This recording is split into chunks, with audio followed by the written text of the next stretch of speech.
Who was Tony Adams? Tony Adams, I'd say, was his own worst enemy. Because really, if I were to talk about myself, I'd say my enemy was the enemy.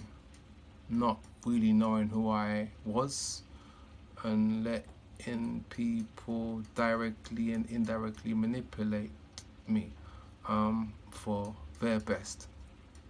And not having a strong identity in who one is. In my boxing, because prior to boxing, I was strong. I was from Road, I was from Brixton, you know what I mean? Don't take back no chat.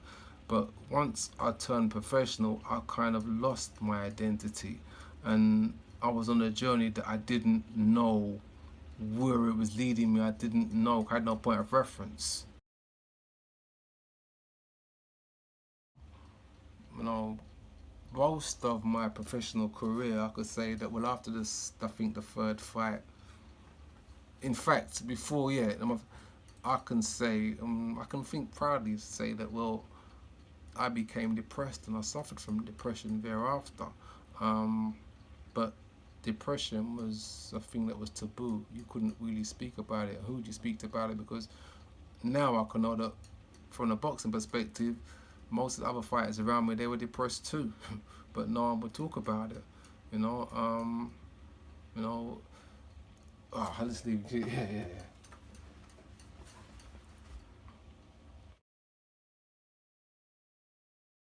It's not about putting your hand in another man's face, because I mean, if you don't put your hand in his face, he's gonna put his hand in your face.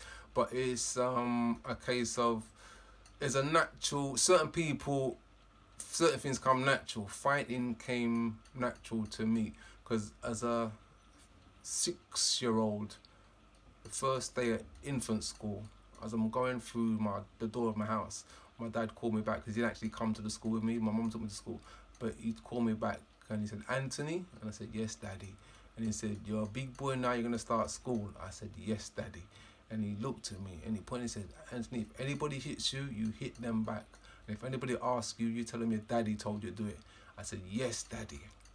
Yes, Daddy." So when I went to school now, in the back of my mind, like, my daddy said, if anybody hits me, I hit them back. My dad was my hero. My dad was my everything. Daddy, yes, Daddy, no, Daddy. I was a daddy's boy. So when Daddy said that to me, he's like, yeah, my daddy said, my daddy said. Because as I said, being my idol, I just wanted to do or please my dad the best way I could. Even though I was young, but the relationship we had was so strong that, to do good in my dad's eyes and do what dad told me, I'll be good in dad to my daddy. How did my mum feel about me fighting? Well, she had to deal with the ratifications of me having to come to school every time I got in trouble from a fight.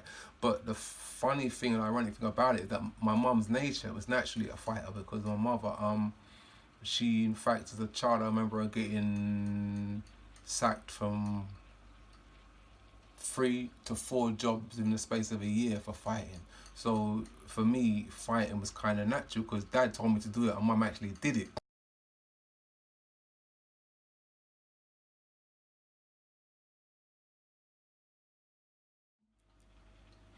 Well, Frank was the first to get the car. He was got an orange leg roll, and he'd pick me up at Clapham Park Road. That's where I lived at the time. Then we'd go down to Elephant and pick up Lloyd, and then we'd make our way onto the gym, which is at Canning Town. Our journeys, we would talk about our ups and downs, the stresses of being young professionals. When our next fights would be, how we was managing financially, how we wasn't managing financially, and that's how things were. But the fact is, there was very tense atmospheres at times, because between me and Lloyd, because Lloyd being a welterweight, I was struggling as a lightweight weight. They wanted me to move up to welterweight, but Lloyd was there, and as far as I'm concerned, that was Lloyd's weight. So I just kept on struggling to do welterweight.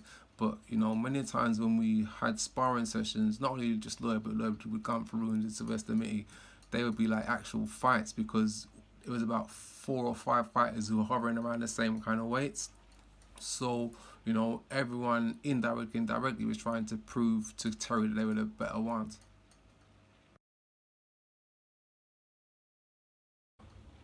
Frank Bruno. We were talking about somebody just like Lloyd Honeyghan, is very close to me. Frank, You know, one of the things that upsets me is that everyone, when they refer to Frank, they refer to Frank as, well, he's got bipolar. I don't know Frank with no bipolar. I never have known Frank with no bipolar, so I don't really embrace that title that they have of him, because I just know Frank as Frank. When we speak, he speaks to me normal. He doesn't sound like he's on a different planet, or he's all over the place. He sounds very stable, but Frank has got himself together, and again, as a true fighter, he got knocked down. As I said to him, I spoke to him, as fighters, we get knocked down, because in life is about you get knocked down. Every time he got knocked down, he's got back up again. If you read either of his two books, you would see that he doesn't blame anybody for what he has been through, and he makes it very transparent what he went through and how he got to where he was and what happened. And for many other people that are going through similar situations, if you read either of his two books, you would see that he doesn't blame anybody for what he has been through, and he makes it very transparent what he went through and how he got to where he was and what happened. And for many other people that are going through similar situations, I would say if you can read either of his books, it would maybe help you get through the situation you're in, because mental health is now very rampant in our society because of the stress people are going through. The one thing I say about Frank Bruno, he could punch, because Frank was maybe one of the hardest one-punch heavyweights there's been. Let's not forget that he did rock Mike Tyson in the fight that they had. And if he'd followed up, Frank mostly would have knocked out and stopped Mike Tyson. But alas, in fact, when you look on the fight, it's like when he hit him, he was surprised that he rocked him himself, and he didn't follow through, because he was shocked. But that was due to not really getting him in the right mindset, because in the right mindset, once you see fear or you see vulnerabilities in your opponent, you follow through. Lloyd Honeyghan, the ragamuffin man. Lloyd, Lloyd. Well, me and Lloyd are very close, and I'm saying I've got so much respect for Lloyd, because what I knew he had to go through. Because I'm saying is he wasn't one of the favourites at the Canning Town gym, so anything he had to do, he had to earn, just like he had to earn the British title and earn the European title also too. Having won the European title, that made him eligible to fight for the world title, which he did against Don Curry. Now at the time, Don Curry was a mega star and Lloyd was European champion.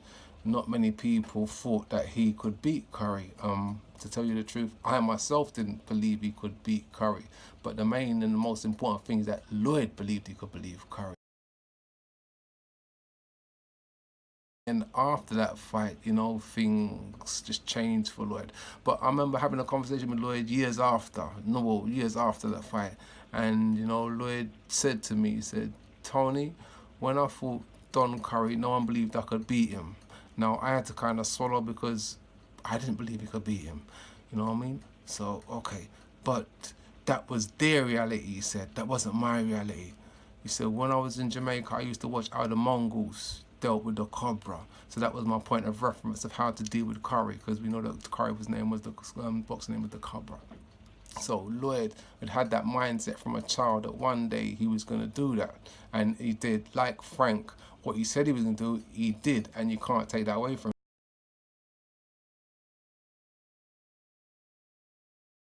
him. I'd say the most talented fighter the British fighter that I've seen or saw would be without doubt Kirtland, because Kirtland had a style that, well, he wasn't someone you could train. He kind of trained himself, He was so unorthodox in the way he did things, not only in the ring but outside the ring also. All a boxing trainer could really do is create an environment conducive for him to train, but his natural talent. I remember watching some of the times with him and Lloyd Honeyghan sparring, and it's like he was a handful for Lloyd to deal with at the time, because he would have a very flash way of, the way he moved in the ring is like, you can't hit me, and if as you make a move to hit you, he'd capitalize and punish you for it. That was so frustrating for the likes of the Lloyd Honeyghans and the Sylvester Mitties. I'm blessed I didn't get to spar with him here, but so he wasn't able to embarrass me.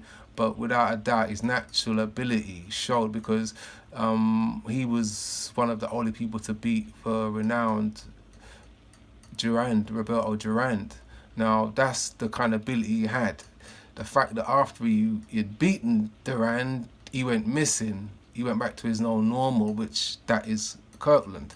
But to show the natural ability he had, he was able to beat a legend at the time of who was performing quite well.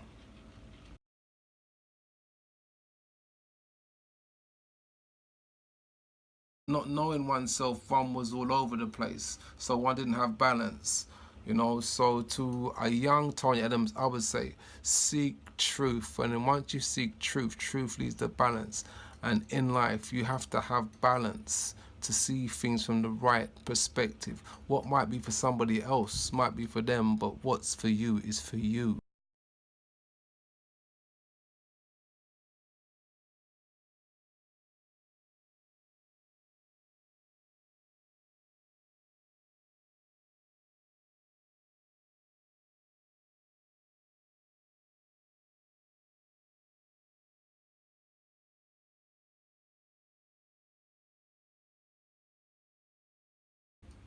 I would say I had a decent professional boxing career. I didn't achieve what I should have achieved because I wasn't in the right state of mind, you know what I mean? Because there were certain issues I was dealing with that I didn't get to deal with properly, which ended with me not wanting to fight anymore and like retiring.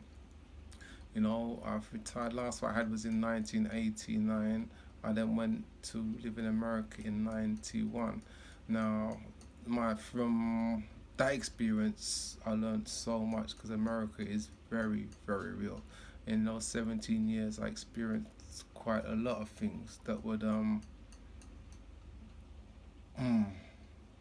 I would say, that would educate me into what real life is all about, you know. But at the same time, too, I didn't realize that when I came back, that education was traumatic, because when I came back to Brixton, I couldn't relate to where I'd come from, and that's when I had to realize that the experience of being away and the things which I was exposed to had been that traumatic that I'd lost my identity in who I was, and the beauty of it, of coming back and meeting and seeing people and rekindling relationships, that helped me restore and regain the identity which I had lost.